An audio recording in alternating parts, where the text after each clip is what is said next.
Dicen que fue el Papa del Silencio. El que cargó culpas que no eran suyas. El que luchó contra un sistema podrido. Y al final, fue olvidado. Joseph Ratzinger. Para muchos, el Papa rígido, frío, incluso señalado como encubridor. Pero ¿y si la historia que te contaron solo muestra una parte? Hoy, en Relatos del Más Allá, vamos a mirar al interior del Vaticano. No para juzgar, sino para entender. Vamos a hablar del hombre que se convirtió en Benedicto XVI. Y del sistema que lo aplastó desde dentro. Todo comienza tras la muerte de Juan Pablo II. Un papa carismático, amado por millones. Pero que dejó una iglesia rota por dentro. Porque mientras viajaba por el mundo, quienes se quedaron manejando el Vaticano acumularon poder, y encubrieron secretos que más tarde arderían como fuego. Entre los cardenales que llegaron al cónclave, uno destacaba, Joseph Ratzinger. El hombre de la doctrina. El guardián de la fe. El que había protegido la tradición por décadas. Pero gobernar. Gobernar es otra cosa. Y junto a él, un nombre que nadie esperaba, Jorge Bergoglio. Un cardenal argentino que hablaba del Dios que entendía la pobreza, que prefería usar zapatos gastados y cruz de plata. El que hablaba de misericordia, mientras Ratzinger hablaba de reglas. Porque para él, la fe no es algo que se negocie. Es un muro firme, eterno, inalterable.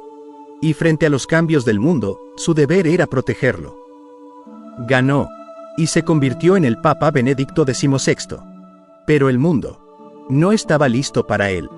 Años después, en medio del escándalo de Batilix, los documentos filtrados mostraron el lado oscuro de la Iglesia. Corrupción, sobornos, luchas de poder internas. Y aunque todos miraron a Benedicto, los problemas no empezaron con él. Empezaron mucho antes, durante el papado de Juan Pablo II. Pero como suele pasar, el que da la cara termina siendo el culpable. Benedicto no era carismático. No era popular. No sonreía en las fotos ni se tomaba selfies con fieles. Pero era brillante, preparado, riguroso. Y aún así, no fue suficiente. Porque vivimos en un mundo donde el carisma vale más que la profundidad. Donde quien habla bonito conquista, aunque no sepa gobernar. Y quien hace el trabajo duro en silencio es ignorado. Algunos dicen que fue un mártir funcional. El que absorbió todos los golpes para que luego, Francisco, el Papa amable, abierto y querido, pudiera brillar sin lastre. Cuando se vieron en persona, todo cambió. Chocaron en cada idea. Pero poco a poco, Benedicto vio algo en Bergoglio. Algo que la iglesia necesitaba y él no podía dar. Y entonces, tomó una decisión impensable. Renunciar. El primer papa en siglos en hacerlo. No por debilidad, sino por amor a una iglesia que ya no podía sostener solo. ¿Y qué daño le haré si me quedo?, dijo. Así empieza nuestra historia. No de héroes ni villanos, sino de dos hombres con visiones opuestas. Unidos por una fe que se debatía entre el dogma y la compasión. Descubriremos el pasado oscuro de Jorge Bergoglio, su rol en la dictadura argentina, y la transformación que lo llevó a convertirse en el Papa Francisco. Antes de ser Francisco, fue Jorge Mario Bergoglio, un sacerdote jesuita que caminaba entre los barrios pobres, pero también entre los pasillos oscuros de una Argentina herida. Mientras el mundo lo ve hoy como el Papa del pueblo, hay quienes todavía se preguntan: ¿dónde estaba Jorge durante la dictadura? ¿Y por qué su silencio aún genera incomodidad? Vamos a entender, vamos a descubrir al hombre detrás del símbolo. Y cómo su culpa terminó salvando a la iglesia.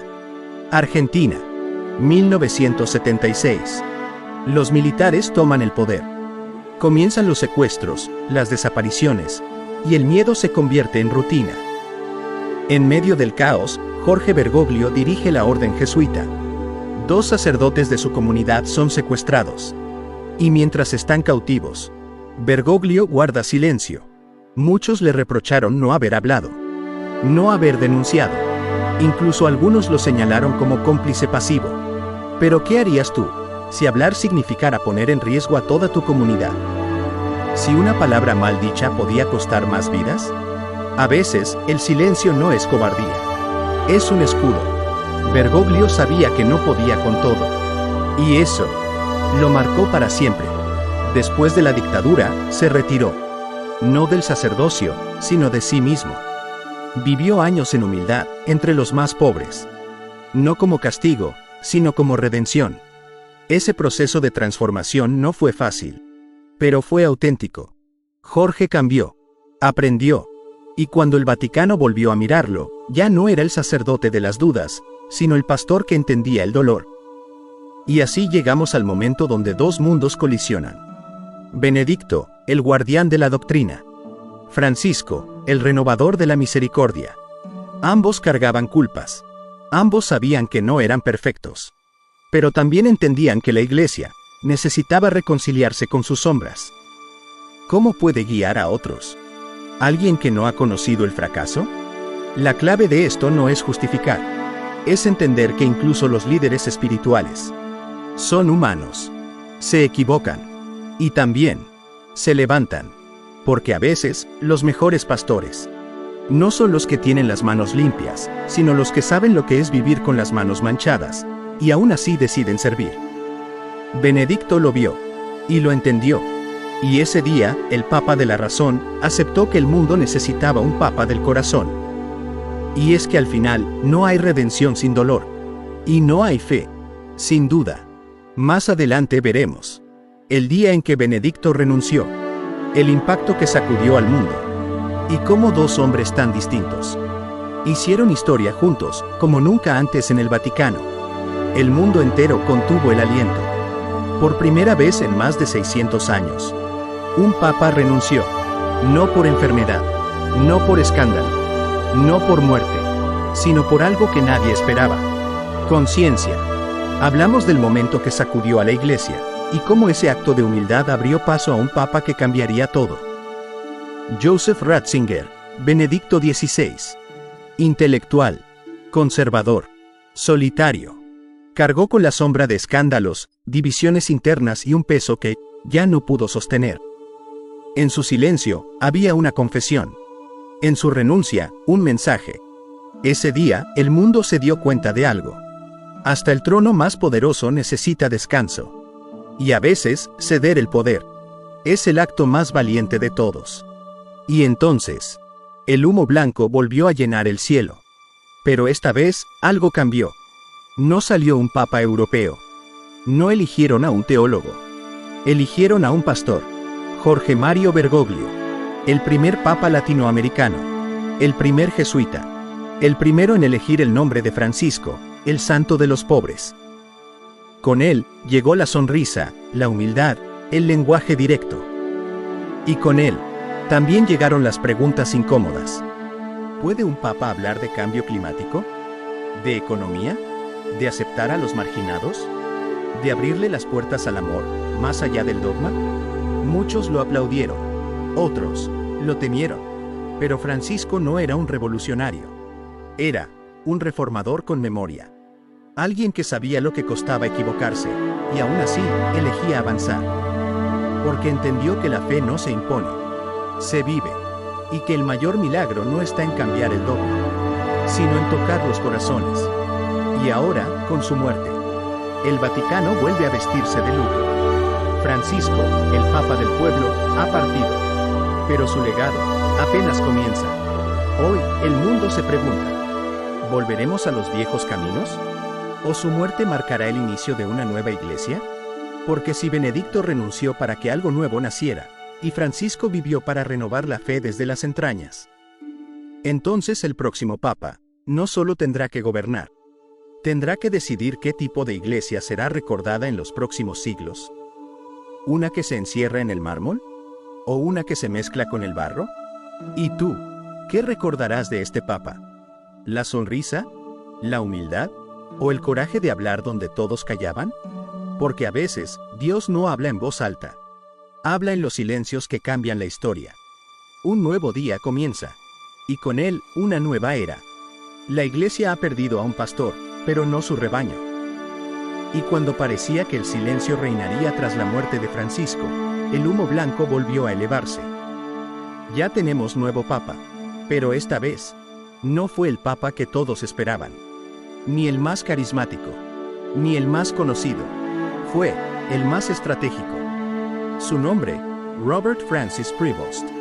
El primer papa estadounidense, jesuita, ex misionero en Perú, y hasta hace poco, el hombre que revisaba los perfiles, los secretos y las decisiones internas del Vaticano.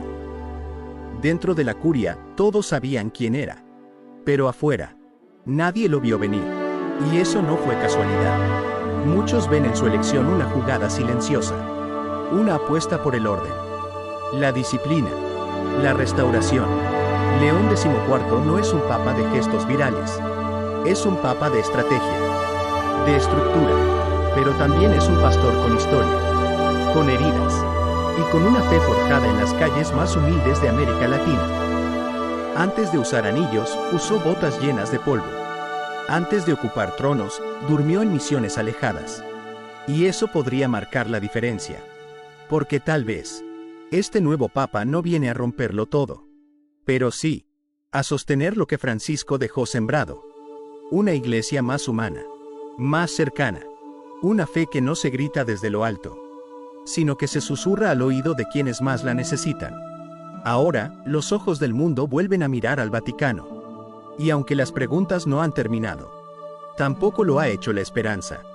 Porque Relatos del Más Allá también cree en los nuevos comienzos. Y aunque el camino aún es incierto, quizá este nuevo Papa, el León XIV, no haya sido enviado para cambiarlo todo de golpe, sino para proteger lo que aún puede florecer. ¿Y tú? ¿Qué esperas del nuevo pastor del mundo? ¿Un guardián? ¿Un reformador silencioso? ¿O un nuevo puente entre el cielo y la tierra? El tiempo lo dirá, pero algo es seguro. La fe, como la historia, nunca se detiene. Si esta historia resonó contigo, compártela. Porque en Relatos del Más Allá, las verdades más grandes a veces nacen del humo más inesperado.